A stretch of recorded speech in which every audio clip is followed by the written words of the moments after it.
Okay, we're gonna demonstrate today how to safely hook up a gooseneck trailer. Yeah. So, First step, obviously, is to properly back up the truck to the trailer. So we're gonna want to make sure that our tailgate's down so we don't take off our tailgate when we back up. And we're gonna have Madison get in the truck.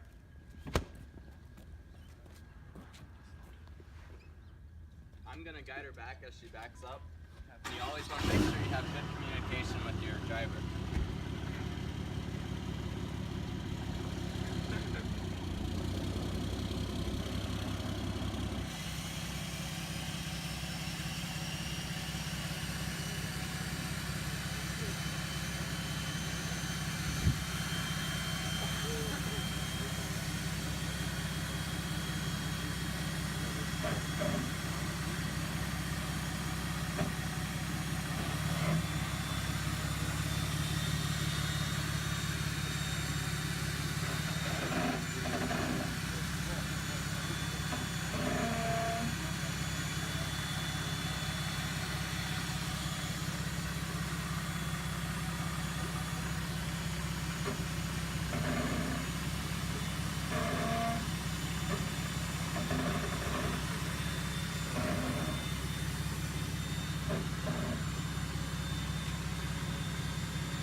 Alright, so as she backed up, you might have noticed that I didn't stand directly behind the truck, just in case, now I know that Madison's not going to intentionally back up on me, but just in case her foot slipped, she hit the gas, she could run into me and crush me against the trailer.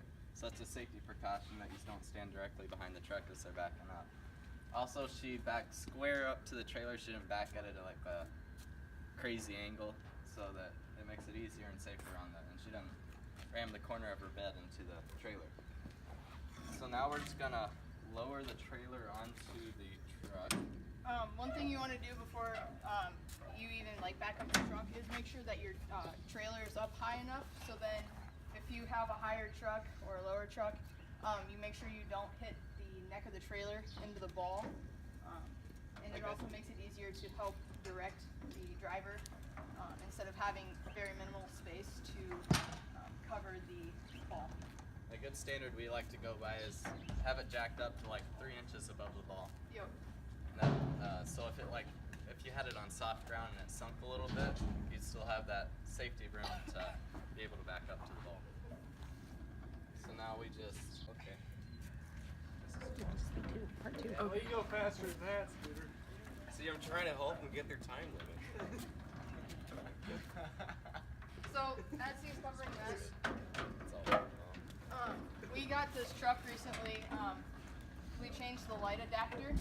So a lot of trucks still require a light adapter. So on the end of, if you guys want to come closer so you can see, it's a little hard to see from that far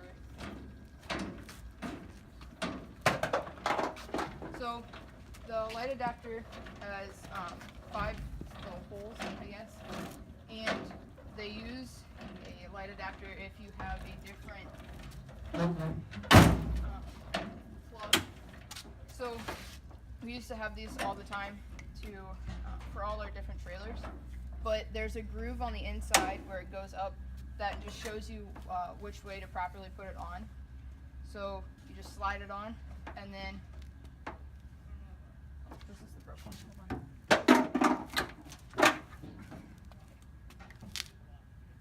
It's good to have multiple ones just in case you do have a broke one like that. We have 3 in the truck at all times.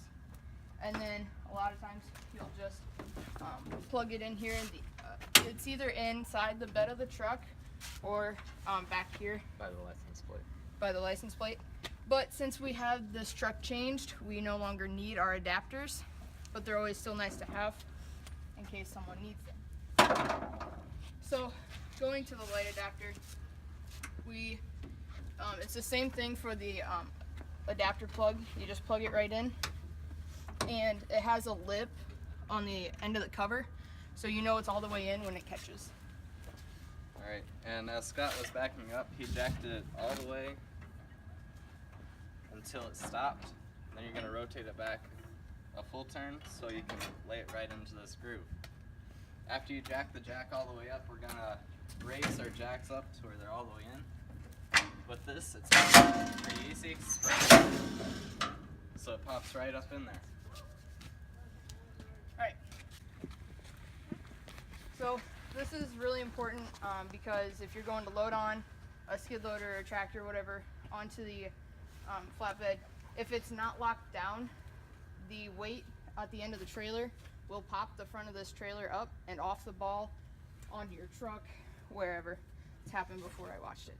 So what we do is you just slide that over until it's aligned with the hole, and then flip this down. I have to move it around, and then you'll see it just goes down. You want to make sure it's pushed down all the way, and then over to the side, so then it won't pop back up when you're driving, or if you're moving around things on the flatbed. Last but not least, since this is the legal way, you always have to have your cables hooked up. This cable is to apply the trailer brakes. If this trailer were to ever come off the ball, if you have this clipped into your truck, they have either the hooks in the bed, or we have our, I forget what Dad liked to call those, but we use these to attach the cables with. Now, as you can see, actually one time it came off and it pulled up the hook in the middle. So what this cable does, like I said before, it locks up the trailer brakes, so then your trailer will just go off into the ditch. But it unplugs this key from the box, and that's what tells the trailer to lock up the brakes. So you always want to make sure that these batteries are charged. You typically, and then we hook these to the end. These are just extra safety precautions, as whenever the trailer were to come off the wall. What we do, since we just kind of hook it at the end of our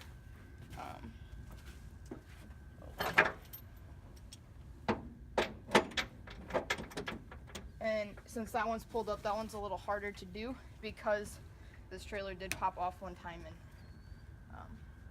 almost tear our truck apart. So now that we have all our chains and everything hooked up, we can go to our tires and take out our chocks holding the tires still. You always want to make sure you have these in when you unhook your trailer so it doesn't roll away. It's an extra safety precaution. And then before you drive away with your trailer, you're going to want to have you and your partner check the trailer lights. Make sure that they're functioning properly. So Madison will sit in the truck and she'll do her hazard lights, which they're working fine. Then you always want to check your brake lights. They're fine. Do a turn signal. So then, you're ready to go.